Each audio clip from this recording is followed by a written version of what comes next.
You are now listening to Carlie's Couch. I'm Carlie. And I'm Lex. In this podcast, we discuss a wide array of topics about life and how to live your best life. Whatever that looks like for you. Hope y'all enjoy. When is what we're working on good enough to put out? This week on Carlie's Couch, we explore the gap between taste and ambition and talent and explore the idea of releasing our work into the atmosphere.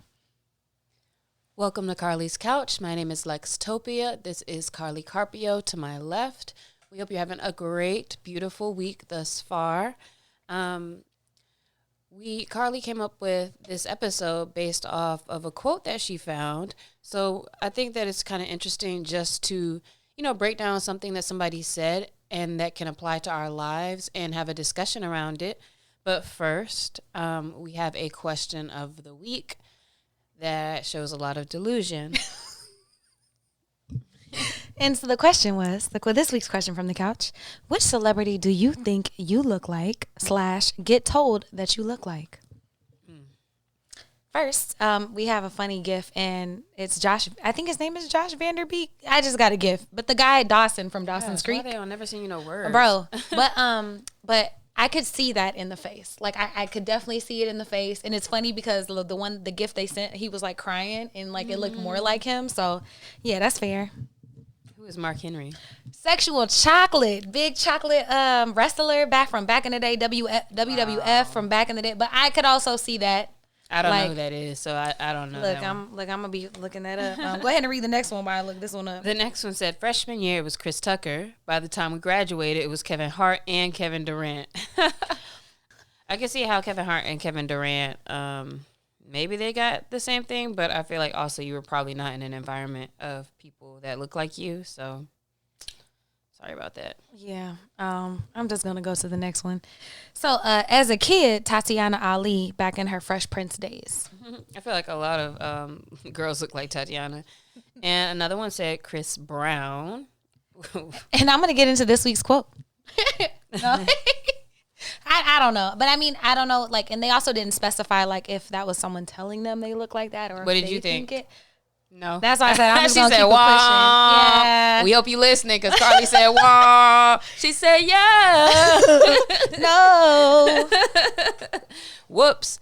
Carlie, who is somebody that you've been told you look like or you think you might look like? I only thought of like what you said, actually. What have I said? What's her name? Oh my gosh. I Paula say, Patton. Yeah, that's what I was going to say. Yeah. I think you like Paula Patton sometimes. And for me, I would say like a Cree Summer is somebody that people have likened me to or walked up to me about it or something like that. I mean, there's a lot of other people too, but that's one that I was like, I think that could be kind of accurate. Look, we talking about that Halloween picture. We could throw Rihanna in the thing. No, I don't look like Rihanna. But I've heard about Zoe Saldana. Who else? Another. There's just a bunch of whoever's. Yeah, I was about to say my other one I've gotten is Rosario Dawson and Tia Carrere. Which back in the day, Tia was a hot mama, so I'm not mad at it. But I was like, just because I got a big forehead. Oh, dang, I got to show you after this. Yeah, okay. I don't know who these people are. But let's get into today's episode. This one is definitely for the creatives, but I feel like a lot of us have a creative streak in us, especially if you're somebody who likes to learn or absorb or looks for inspo in different places. So this episode is for everybody, but it's kind of about how do you bridge that gap between, how good you like for things to look and being okay with where your stuff is. So get into it because I know this is going to apply. All right. So the quote is, "Nobody tells this to people who are beginners. I wish someone told me. All of us who do creative work, we get into it because we have good taste. But there is this gap. For the first couple of years you make stuff, it's just not that good. It's trying to be good. It has potential, but it's not. But your taste, the thing that got you into the game, is still killer. And your taste is why your work disappoints you. A lot of people never get past this phase. They quit. Most people I know who do interesting creative work went through years of this. We know our work doesn't have this special thing that we want it to have. We all go through this. And if you are just starting out or you are still in this phase, you got to know that it's normal and it's the most important thing you can do is to do a lot of work. Put yourself on a deadline so that every week you will finish one story. It is only by going through a volume of work that you will close that gap, and your work will be as good as your ambitions. And I took longer to figure out how to do this than anyone I've ever met. It's going to take a while. It's normal to take a while. You've just got to fight your way through. Ira Glass. So where did you see this long quote? So actually I heard the shorter quote. The shorter part is, it's only going through a lot of volume that you will close that gap. And a woman made a TikTok and she was like, your taste will never match up with your work, with your talent. And she was like, and that's okay. Don't let that be the thing that stops you. And she was like, I think the quote was from Ira Glass. So then I went and researched the quote, read the quote, and it just was pondering this idea of like our taste or our aspirational visions versus like our talent, and thinking about how it applies to my life. And we talk about procrastinating and things holding us back. And I think this is a big one sometimes, especially for really creative people, whenever what you're trying to create doesn't look like what you think it should. And what I liked about that quote is that it acknowledges that, you know, you're in your space for a reason and that you do have that creativity in you. So it's not that it's not there. But I also like that she it's a woman, right? The quote, I think it was a guy. Oh, Ira. Yeah, because Ira is a guy's name. Or that the person who made the quote also spoke to the fact that that's okay, spoke to the fact that there's a way to bridge the gap, and then gave their own experience of it working for them. And so I think it is very relevant to how we look at the journey of becoming better at whatever the craft is or how that looks. You know, an aesthetic, your skills, whatever. I'm pretty sure this applies in so many different spaces. So, Carlie, to you, what does taste mean? Like having taste in a creative type of context? Having taste means in my head, like your vision or your aspiration for how something should look or how you really want something to look like. If you want to paint, it's like your vision of what the finished pieces are going to look like and how they might, you know, make people emote in this, like, or if you're sewing clothes, like how they'll lay on somebody and when they walk, how they, you know, bounce and move with the wind and things. And so it's like your like vision for whatever your media or medium is for creating. Mm-hmm. And then because it's often aspirational and maybe you're thinking about like the statues David and, you know, all this different art or different things that you've seen elsewhere or by masters or whatever, it's something that you are aspiring to do. And it also is something that always evolves as you evolve, because I would say that your taste can evolve over time based on exposure, based on what you do. I see lots of social media posts from artists who will show like how they used to draw and then how they draw now. And so, of course, your taste also is probably going to get even better as you go. But because of those two things, that's what makes this such an, I don't want to say unrealistic, but that's what makes this such a dangerous concept to be comparing your work to the actual taste that you have. I think so too. And especially when you're looking at these masters and people who have, you know, it's their life work, or, you know, maybe they're just a savant and they're just actually really good, but you've been working forever. Like, I think it discounts like your level of genius and wherever you are, and like not respecting their journey or the things that people have been through. And so we kind of get stuck in these things. But I think the bigger issue is that like it makes you not want to put it out. It's like, you know, it's never good enough. Like it never feels quite good enough. Yeah, and when things don't feel good enough, you end up holding on to it, and that slows you down from even practicing your craft, getting that out there, etc. So we're definitely going to talk about what the pros are of bridging that gap between the tastes. So that bridges into the next point that we have about the value of actually sharing your work. And again, this is not just talking to artists, but if you write for work, if you do strategy and it's like your decks get better over time, the way you handle your meetings over time, like literally all of these things, I think this is why there's value in always going for it and sharing and doing what you can do at the time. So it helps you to get actual feedback and to learn. Imagine if you never put anything out, even if you're still doing the work yourself or practicing or trying to get your skills better, you've never actually even heard from your audience. You've never heard from other peers. You've never heard from any other experts in the field. You've never heard any feedback or seen how people digest your work. And so it's almost like you're kind of robbing yourself of a chance to get some valuable insight. Absolutely. And you are chasing this ideal, but you never know how your work might change somebody's life, how it might inspire them. And I think one of the biggest pieces of not like waiting to put things out until they get perfect, because one, they never will, so you'll never actually put something out, is you don't really enjoy the process. Like that becomes the tedious thing, and the emphasis is just like on the outcome versus like all the things that you learn during the process. That's important to share with people. I think about it like with my butters and stuff. Like I had 17, 18 formulas before I put them out, and if I still didn't think it was perfect, but it was my favorite one. I really enjoyed it. But had I never done that, I couldn't get the feedback. I couldn't have iterated. You never allow yourself to actually have a starting point, and it's all a fever dream. Mm-hmm. And getting that feedback does allow you to continue to explore, try new things, and always kind of still get even more close to like being yourself or being in the space you need to be. So many singers, like when you listen to their work over time, like it completely changes. And also with artists that we see on television and movies, like you can see how people have been able to grow and evolve. And it's through actually like putting yourself out there and then being able to shed things to get to a space that feels right for you. Yeah, and just being able to combat that perfectionism and recognizing that like you're really just procrastinating. You're not, accepting yourself as you are. You're not giving yourself a chance or giving your art a chance. And I'm saying art, but it could be your business. It could be if you want to start baking for friends, like whatever your thing is, you're not really ever giving yourself that chance. Mm-hmm.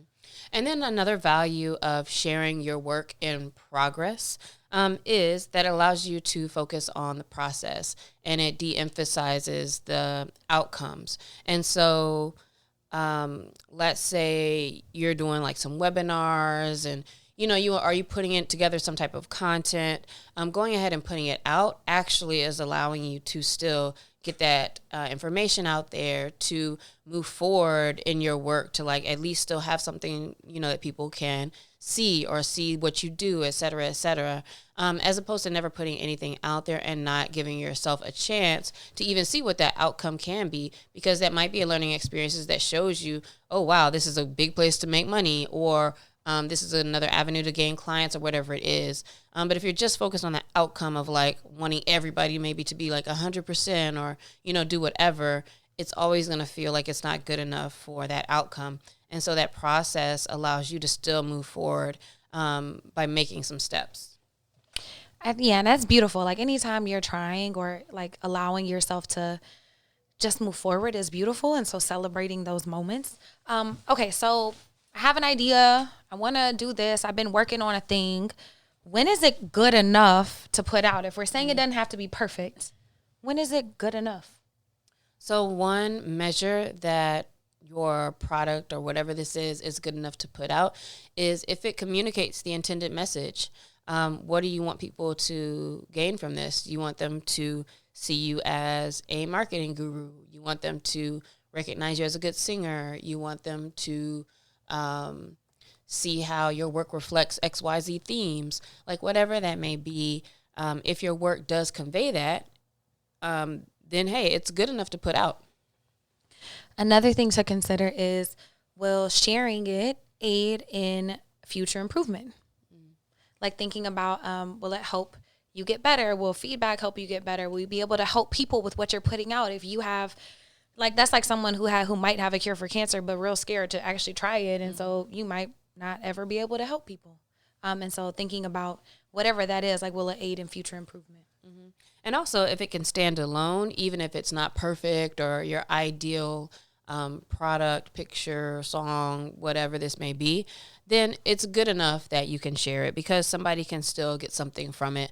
You can still gain something from it. So as long as it communicates the message and still is a forward step, it might be a small step. And actually a lot of times nowadays, it's so interesting that the things that do go viral, the things that do catch a lot of attention are often the things that were not overly produced and put together all extra. It was because it was genuine and real. And, you know, somebody just stepped out there and did a thing. And most of the time wasn't really trying to like even have this big moment. But that's what makes people relate to you more oftentimes. So that's one of the reasons why you really should just take off that cloak of like everything having to be perfect and just go for it.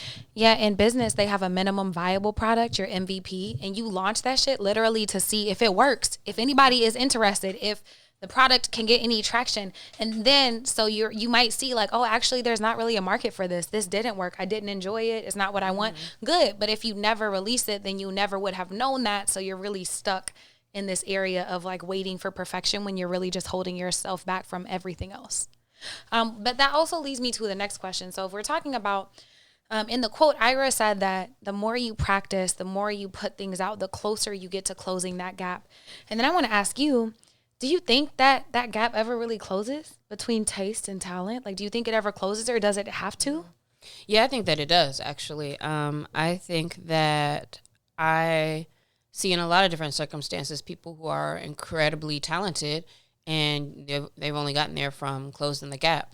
And I actually do know quite a few people who do think like they are amazing and their stuff is so good. You know, we often talk about people having imposter syndrome and, you know, a lot of folks in these spaces who you would think like, oh man, this isn't right. This isn't good enough.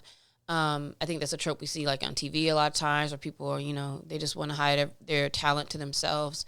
And I do know quite a few people who really do own it. And so I think that it is possible to, and I also think that even if there is still space, because there's a lot of places where I feel like there's such a huge gap. Like I know if something looks like how I want it to look, but can I quite get it there? Not really. Like that's why I'm going to delegate certain things to other people. And so in certain spaces, I'm okay and I recognize where my talent ends, and really the talent is just like knowing and being able to recognize the taste, right? And so also don't think like that this keeps you from being a part of the game or the process in some kind of way, even if you're not maybe thinking of yourself as like some artist or something.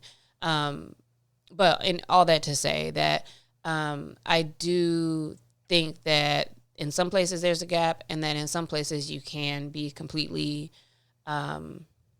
into your work and think that it's there.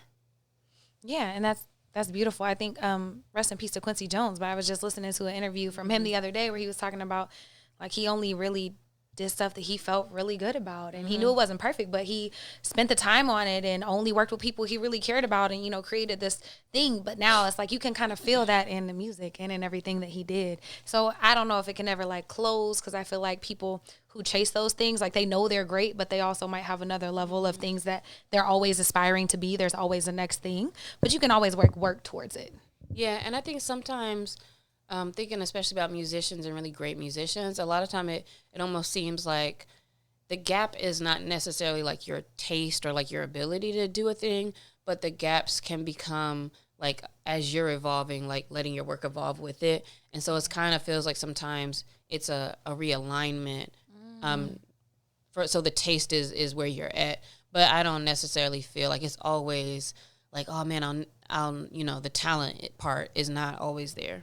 And then to add on to like who this is for too, because I'm over here thinking also about folks who, because this is me too sometimes, not all the time, but sometimes it's like people who never post, or you never want to post anything on social media, or you don't want to talk about a project until it's like, you know, maybe all the way over, or you don't want to talk about things because you don't think the numbers are that awesome or whatever, right? And like, so it's like also you're never celebrating yourself. You never feel like anything is good enough to showcase to people. Okay, so if you are one of these people who, you know, are feeling like, I was about to say bless you, but that wasn't a sneeze. If you're one of those people who, you know, is releasing or stuck and like feeling like, you know, you might want to release something and now you feeling like something is good enough, what are some tips to help you embrace the gap and actually release? One of the first things you can do to close the gap and get more of your work, get more of yourself out there, is just to commit to creating a little bit more regularly and sharing regularly. You can commit to a certain time once a week where you sit down and look through all my last photos or think about things that I've been doing this week and, commit to posting something. Or even if it's like stories, you can commit to like throwing some stuff in stories or be like, hey, in a meeting or whatever. Also, all this is not, everything ain't supposed to be like posted and, the people who like be quiet and work, all that. I'm not even saying like you have to like showcase all the things you do, but if what's holding you back is like feeling like it's not good enough. And so that's kind of what I'm speaking to. And I think that that's so important because it's like you don't have to share everything, but I recognize, dang, I wasn't even gonna tell this story for this, but I realized I started a fitness Instagram in like 2012, like a long time ago, and I used to post all the time, but I made a separate one because I didn't want to inundate people on my regular Instagram with like fitness shit back in the day. I used to meal prep, post everything. And then I realized like, I like took a couple breaks, but I haven't really been posting like a lot. And I was like, it's because I didn't think things were good enough and they're ready. But what I realized is actually I don't post as much on my fitness account when I'm bigger. And I was like, damn. Okay, and as someone who preaches body positivity and tells my clients it doesn't matter as long as you're showing up and doing the work, don't get it twisted. I'm always doing the work, but I felt like I didn't look the way that they're like people expect fitness people to look. And so I was allowing that to keep me from sharing the real progress. When people love when I post workout stuff, like I always get so many comments and things, and I still be training people all the time, like all these things. But I realized like the reason why is because I didn't look exactly the way I thought I should, but that's not why I started doing this shit. And so I had to like recheck myself, and I'll make a whole TikTok about this or whatever like later. But I think that's one of those things. If like be honest with yourself, if you're doing the work but like you're not sharing it, is there a deeper thing going on there?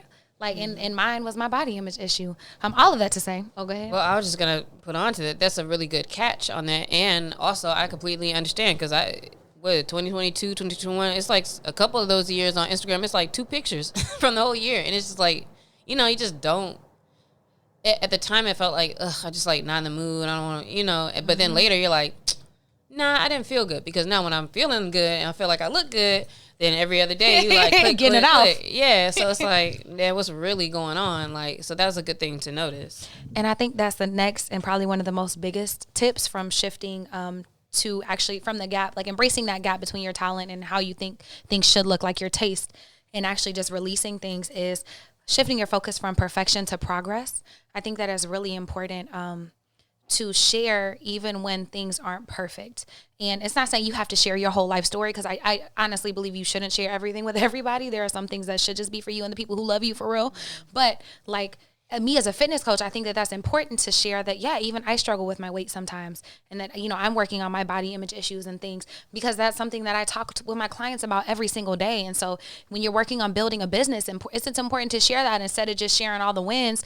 Like, share the losses, share the stuff you actually going through, the deals that fell through, or the things you think you can actually learn from. Like, everything doesn't have to be perfect. Yes, that is a huge thing. That really does sum up this episode today. So we want you this week to think about what's some things that you've been holding back on. You look at that with the same eyes and the same qualifications we just went over, right? To see if, okay, is it going to help me improve? Is it going to bring more traffic my way, et cetera, et cetera? Look at it, and then we encourage you to release it, or you can even just tell us like what that thing is, and then share any other ways that you may have that you've been able to close the gap between your taste and your talent.